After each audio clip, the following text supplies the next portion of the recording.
ओम श्री गुरुवे नमः। ओम शांति शांति शांति। प्रणाम भगवान।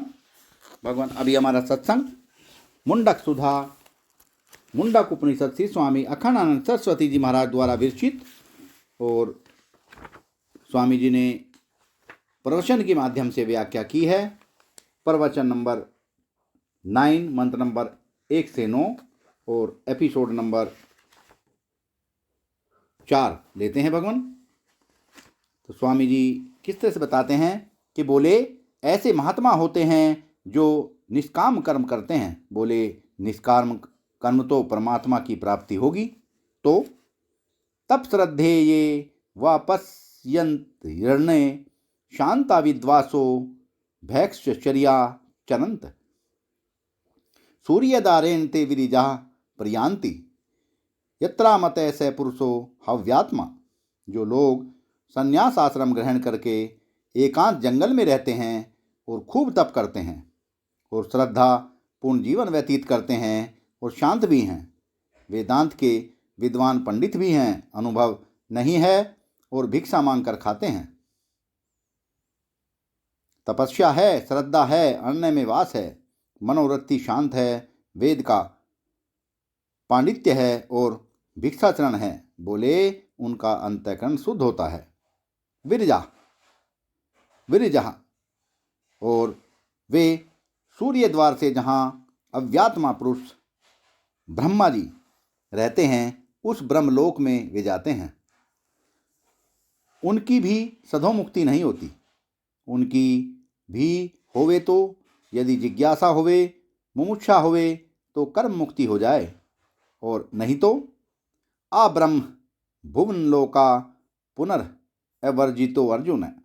उनको भी वहाँ से लौट कर आना पड़ता है। इसलिए क्या करना चाहिए? बोले भाई यह जो पराविद्या है इसमें कर्तापना को निवृत्त करना है, और यह कर्तापना की निवृत्ति स्वयं करके तो नहीं होगी, स्वयं कर्ता से नहीं होगी। इसमें वस्तु का ज्ञान प्राप्त करना पड़ेगा कि आखिर चीज़ कैसी है। तो इसके लिए अब यह प्राविद्या का विषय उपकर्म करने के लिए कहते हैं गुरु की शरण में जाना चाहिए। वाह भगवान वाह। गुरु के बिना तुम भवसागर पार नहीं कर सकते। ये तो स्पष्ट हो गया है भगवान, स्वामी जी ने स्पष्ट कर दिया है। कैसे मंत्र के माध्यम से बताते हैं कि परीक्ष लोकान कर्म चिंतान ब्राह्मणो निर्वेदम मायात त्रसत्कृत कृतेन त्रज्ञ ज्ञानार्थ से गुरु में अभिगच्छेत समित पाणी क्षोत्रियम ब्रह्मनिष्ठम। यहाँ तक पहुँचने के लिए यह बाँच आ गया और इस तरह हुआ कि 11 और 9 20 इस तरह से हो गए। हमारे 10-12 दिन हो गए। 12 दिन तो हो गए भी गए हैं। तो 2-2 मंत्र का हिसाब बैठाना चाहिए। तो 2-2 मंत्र का हिसाब जब बैठेगा तब न यह ग्रंथ पूरा होगा। तो देखो हमारा स्वभाव ऐसा है कि मूल ग्रंथ जहाँ जिस वस्तु की प्रशंसा करता है वहाँ हम उस वस्तु की प्रशंसा करते हैं, और मूल ग्रंथ ही जहाँ उसकी निंदा करता है यदि यदि हम उसकी प्रशंसा करने लग जाएं तो हम तो ग्रंथ के अभिप्राय के विरुद्ध बोलेंगे, है ना। यहाँ ग्रंथ का अभिप्राय यह बताने में नहीं है कि स्वर्ग सत्य है, उसको चाहना चाहिए। यहाँ वेद का अभिप्राय यह नहीं है कि सकाम कर्म करना चाहिए। यहाँ वेद का अभिप्राय यह नहीं है कि निष्काम कर्म से ईश्वर की प्राप्ति होती है। जहाँ ऐसा प्रसंग आएगा कि मनुष्य धर्म करे तो उसको स्वर्ग मिलता है और स्वर्ग की खूब प्रशंसा हो, वहाँ हम आपको कर्म विज्ञान के अनुसार यह बात समझा सकते हैं कि कर्म करने से मनुष्य किस प्रकार स्वर्ग में जाता है। उस प्रसंग में तो हम समझा देंगे यह बात। अब यहाँ अगर अभी यह समझावें तो एक बार तो हम युक्ति से सिद्ध करें कि कर्म में, अग्निहोत्र में, धर्म में, पौर्णमास में बड़ी शक्ति, अपराविद्या में बड़ी शक्ति, और फिर जब आगे आवें पराविद्या का विषय और उससे वैराग्य का वर्णन आवे तो निंदा करनी पड़े। तो परीक्ष्य लोकान कर्म चिंतान ब्राह्मणों निर्वेद माया तात्रस्य कृत कृतेन तृद्धि ज्ञानार्थ स गुरुमेव अभिगच्छेत समित पाणी क्षोत्रियम ब्रह्मनिष्ठम। बोले देखो भाई, कर्म चिंतान लोकान परीक्ष्य, जैसे ईंट चुन चुन कर मकान बनाते हैं, बड़ा परिश्रम करना पड़ता है। मिट्टी से ईंट बनाना, उसको पकाना, पकाकर दीवार चुनना, मकान बनाने के लिए कितना परिश्रम होता है। यह महाराज पैसे की लालच होने के कारण आदमी को मालूम नहीं पड़ती। वह समझता है हमको पैसा मिलेगा, पैसा मिलेगा। लोभ दृष्टि होने से और पैसा मिलेगा तो भोग मिलेगा, पैसा मिलेगा तो हम बड़े आदमी हो जाएंगे। यह जो ख्याल है कि पैसे से हमको बहुत महत्व मिलेगा, यह उस महत्व की लालच में आकर मनुष्य यह नहीं सोचता कि कंकड़ चुन चुन महल बनाने में कितना परिश्रम होता है।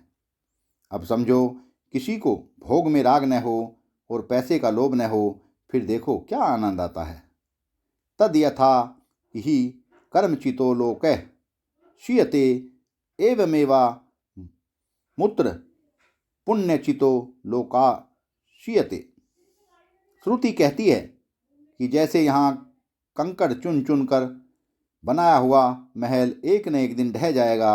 आप इंजीनियर से पूछ लो, यह जो ईंट बन रही है इस भट्टे में, भला बम्बई में यह नहीं देखा जाता?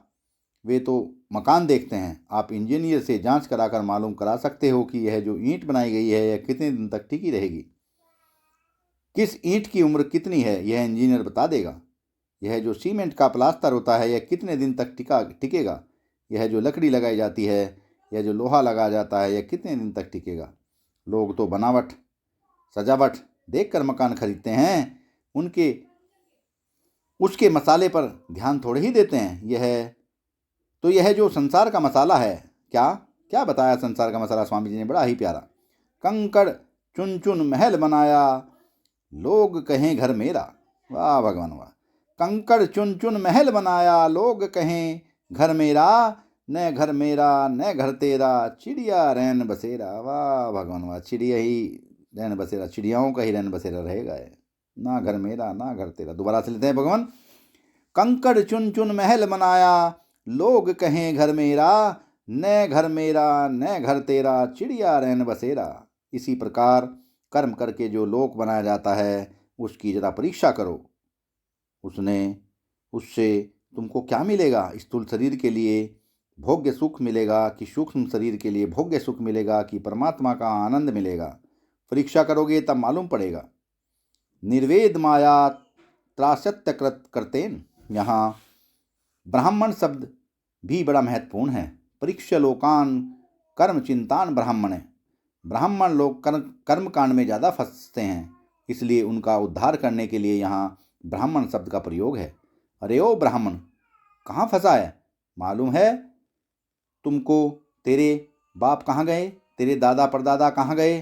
अरे ब्राह्मण, तुमको भी वहीं जाना पड़ेगा। वाह भगवान वाह, वाह भगवान वाह।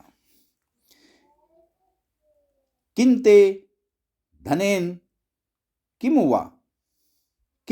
वा दारेर ब्राह्मणे यो मरिव्यासी।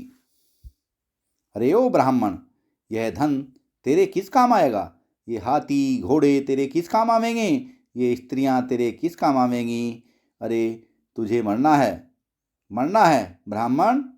यो मरिष्यति पिता महास्ते तत्गता पिता च।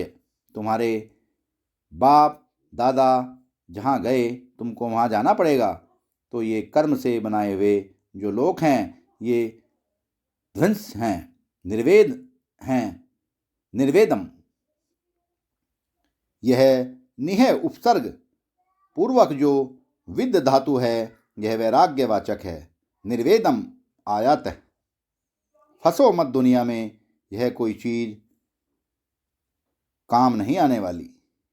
किस तरह से बताया स्वामी जी ने?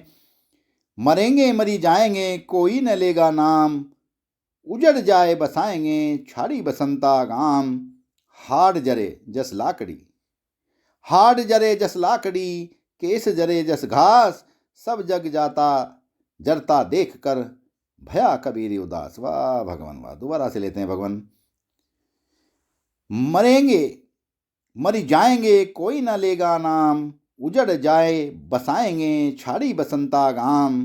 हाड जरे जस लाकड़ी, केस जरे जस घास, सब जग जरता देख कर, भया कबीर उदास।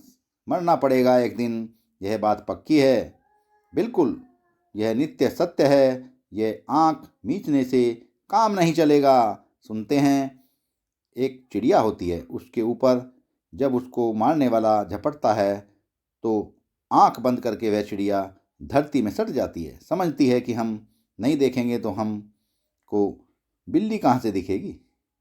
सत्संग को विराम देते हैं भगवान, आगे का सत्संग कर लेंगे। प्रणाम भगवान।